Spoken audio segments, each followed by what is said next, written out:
오늘 살펴보실 말씀은 열왕기하 6장 24절에서 매일 성경 본문은 7장 2절인데 33절까지 저희 살펴보도록 하겠습니다. 제가 먼저 읽고 교독하겠습니다.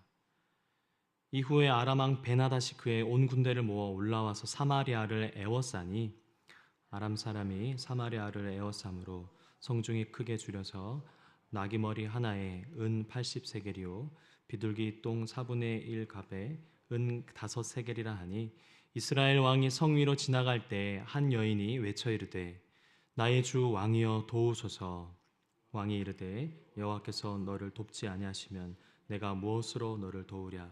타작 마당으로 말미암아 하겠느냐 포도주 틀로 말미암아 하겠느냐 하니라.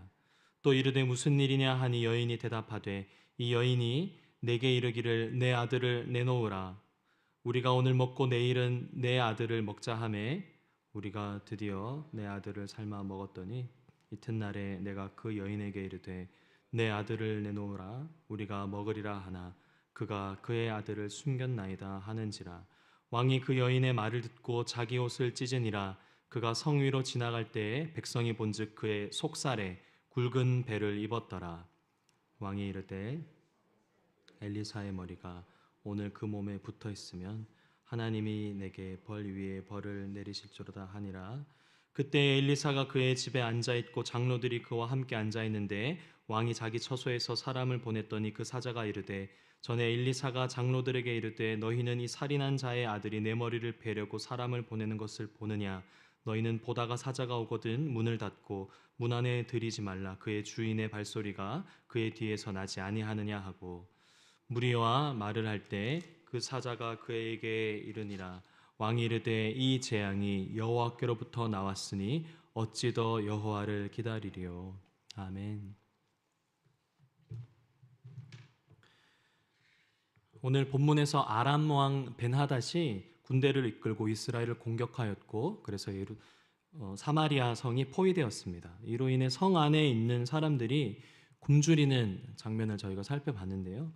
성 안의 기근이 얼마나 심각했냐면 나귀 머리와 비둘기 똥조차도 비싼 값에 팔릴 상황이었습니다. 그리고 더욱 비참한 장면을 저희가 살펴봤는데요. 뭐죠? 한 여인이 다른 여인과 서로의 아이를 이렇게 먹으려고 약속을 한 것입니다. 그렇게 이들이 한 여인의 아들을 먼저 삶아 먹었는데 그 다음 날 다른 여인이 자신의 아들을 내어놓지 않고 숨어버린 것이죠.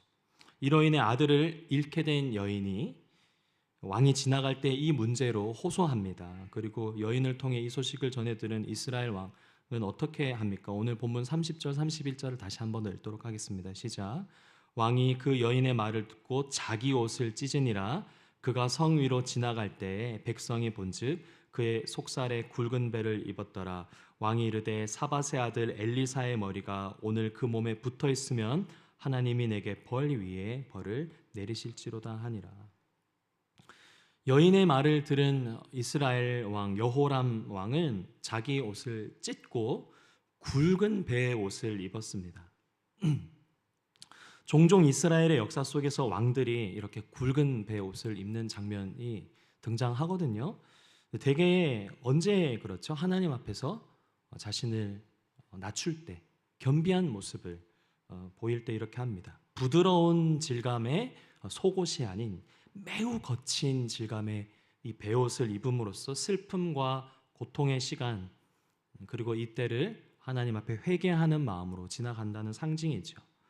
가까운 예로 그 악랄하기로 유명한 이스라엘 왕 아합 왕도 열왕기상 21장에 엘리야를 통해서 자신의 죄가 드러나자 굵은 배 옷을 입고 금식하고 하나님 앞에서 회개합니다. 그 악랄한 왕 아합 왕도 마찬가지예요. 그런데 이 아합 왕이 누구냐면 오늘 본문에 등장한 이스라엘의 왕 여호람의 아버지입니다. 가깝게는 아빠도 그렇게 자신의 죄가 드러나자 굵은 베옷을 입고 하나님 앞에서 겸손하며 회개했다는 것이죠. 그렇다면 오늘 본문을 접하게 되는 독자들은 당연히 무엇을 기대하면서 보게 될까요? 이 아들도 똑같이 아버지를 따라하겠구나를 생각을 할 텐데 오늘 본문에서 그는 어떻게 합니까? 굵은 배의 옷을 입었지만 그는 하나님께 겸비하면서 회개하기보다는 오히려 엘리사가 죽기를 하나님의 이름으로 저주합니다. 이 왕의 마음의 중심이 어떠한지를 알 수 있는 대목 아닙니까? 이 모든 것이 이스라엘이 포위를 당한 것도, 그래서 극심한 가뭄에 이르게 된 것도 다 저기 있는 엘리사 때문이다라고 하는 것이죠. 어떻게 보면 여호람 왕의 이러한 모습도 10분 이해를 할 수 있을 것 같기도 합니다. 왜냐하면 여호람은 그가 왕위에 올랐을 때 자신의 아버지와 같지 않아서 바알에 그 숭배했던 모든 것들을 다 철폐했거든요. 아버지 때와는 달리 자신은 그래도 하나님을 더 신뢰한다는 것이죠. 오늘 본문에서도 그가 굵은 배의 옷을 입는 것과 또 하나님을 언급하지 않습니까? 여인의 이야기에서도 이 재앙은 여호와께로부터 온 것이 아니냐. 또 엘리사를 저주할 때도 하나님의 이름을 빌립니다.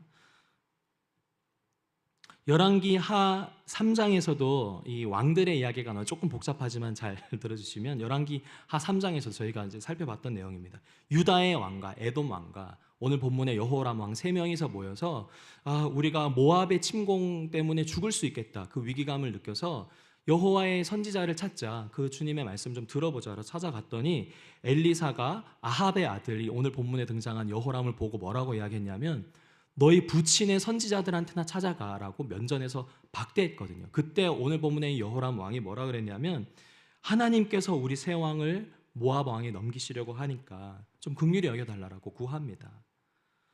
그러니까 이 여호람 왕은 부모의 때와는 달리 중요한 순간마다, 위기의 순간마다 하나님의 뜻을 찾는 사람임은 틀림없습니다. 그런데 그에게 무엇이 남아 있었냐면 열왕기하 3장 1절에서 2절 제가 읽겠습니다. 그가 여호와 보시기에 악을 행하였으나 그의 부모와 같이 하지는 아니하였으니 이는 그가 그의 아버지가 만든 바알의 주상을 없이 하였음이라. 그러나 그가 느밧의 아들 여로보암이 이스라엘에게 범하게 한 그 죄를 따라 행하고 떠나지 아니하였더라.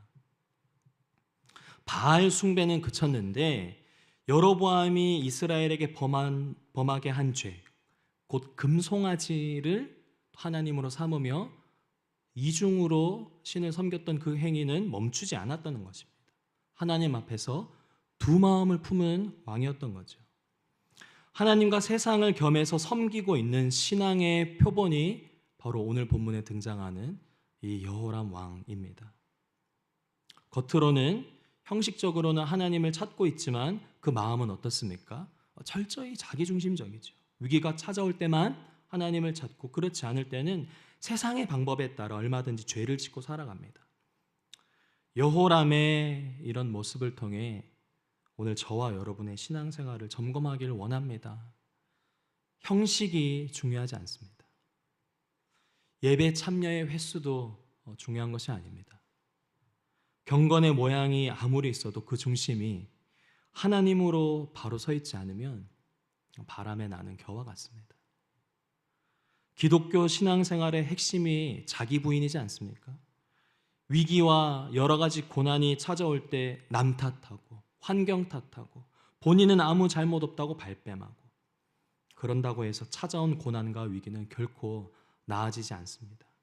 저는 오늘 이 대목에서 다른 인물이 하나 생각나는데 이스라엘의 지도자였던 느헤미야입니다. 예루살렘의 성벽이 허물어지고 성문들이 다 불탔다는 고국의 소식을 들었을 때 느헤미야는 그 1장에서 그가 무엇을 하죠? 하나님 앞에서 수일 동안 앉아서 울고 금식하며 회개합니다. 그 기도 중의 내용이 이렇습니다. 느헤미야 1장 6절에서 7절인데 이제 종이 주의 종들인 이스라엘 자손을 위하여 주야로 기도하오며 우리 이스라엘 자손이 주께 범죄한 죄들을 자복하오니 주는 귀를 기울이시며 눈을 여시사 종의 기도를 들으옵소서. 나와 내 아버지의 집이 범죄하여 주를 향하여 크게 악을 행하여 주께서 주의 종 모세에게 명령하신 계명과 율례와 규례를 지키지 아니하였나이다. 국가가 위기에 빠졌을 때 하나님은 우리에게 진실로 원하는 태도는, 그 모습은 무엇이겠습니까? 굵은 베옷을 입고 있지만 남 탓만 하기 바쁜 여전히 자기중심적인 오늘 여호람 왕의 모습일까요? 아니면 자신과 자신의 아버지의 집을 포함하여 국가의 모든 범죄함을 두고 주님 앞에서 진실로 회개한 느헤미야의 모습이겠습니까? 저와 여러분의 심령 가운데 정말 선한 것 하나 없는 이 심령 가운데 성령께서 친히 좌정하사 다스리셔서 나의 뜻이 아닌 오직 하나님의 뜻이 이루어지는 놀라운 은혜가 있기를 축원합니다. 진실로 겸비하며 자복하고 통회하는 심령 가운데 예수 그리스도로 말미암는 새 소망을 부어주실 줄 믿습니다. 제가 잠깐 기도하도록 하겠습니다. 하나님 아버지, 자복하고 회개하는 심령을 진히 받으시며 은혜로 회복시키시는 주님을 찬양합니다. 오늘 말씀을 통하여 여호람과 같이 경건의 모양은 있으나 그 중심은 항상 내가 살아있는 죄인의 삶이 우리의 삶이 아닌지를 또한 돌아보게 됩니다. 굵은 베옷을 입고 사람 앞에서 외식하는 자가 아니라 날마다 십자가 앞에 나와 겸손히 은혜를 구하는 저희 모두가 되게 하여 주시옵소서. 또한 다른 누구를 탓하는 신앙생활이 아니라 느헤미야와 같이 나와 가족들의 죄악을 돌아보며 날마다 자기를 부인하고 오직 주님의 길을 담대히 걸어가는 모든 수지예본교회 성도님들 되게 하여 주시옵소서. 감사드리며 예수님의 이름으로 기도드립니다. 아멘.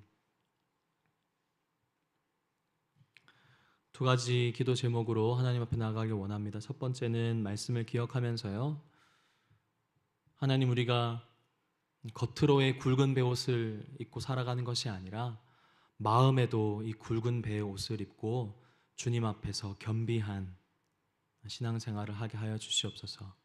상황과 환경을 탓하는 것이 아니라 고난과 시련 가운데서 혹여나 나와 내 가족의 범죄함이 없는지 주님 마음을 허락해달라고 자기 자신을 위해서 기도하시고, 두 번째는 나라와 민족을 위해서 기도하길 원합니다. 우리가 살고 있는 이 나라, 하나님께서 우리에게 맡기신 땅인 줄 믿습니다.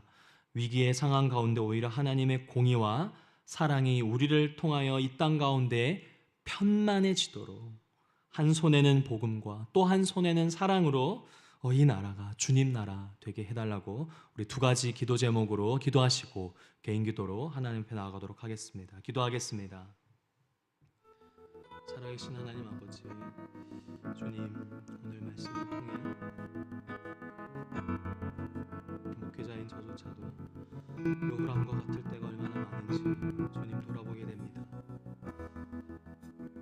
하나님을 언급하고 시와 때마다 문제와 고난마다 하나님으로부터 났음을 주님이 입술로는 고백하고 있으나 하나님 그 마음의 중심에 진실로 하나님 중심으로서의 신앙생활이 아니라 여전히 자기 중심적으로 신앙생활하고 있는 저의 모습을 돌이킵니다.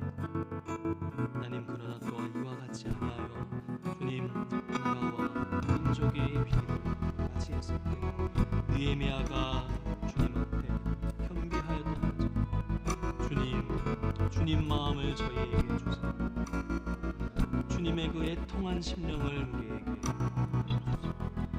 주님, 특별히 어려운 때를 지날 때 다른 상황과 환경과 사람의 말이 아니라 주님의 음성으로 주님의 말씀으로 채워지는 모든 성도님들에게 하여 주시옵소서. 주님, 이 나라와 힘, 주님 우리에게 맡기신 하나님의 땅에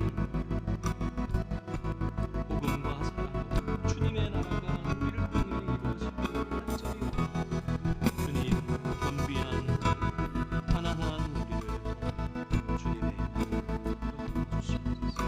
그렇게 하신 주님을 찬양합니다.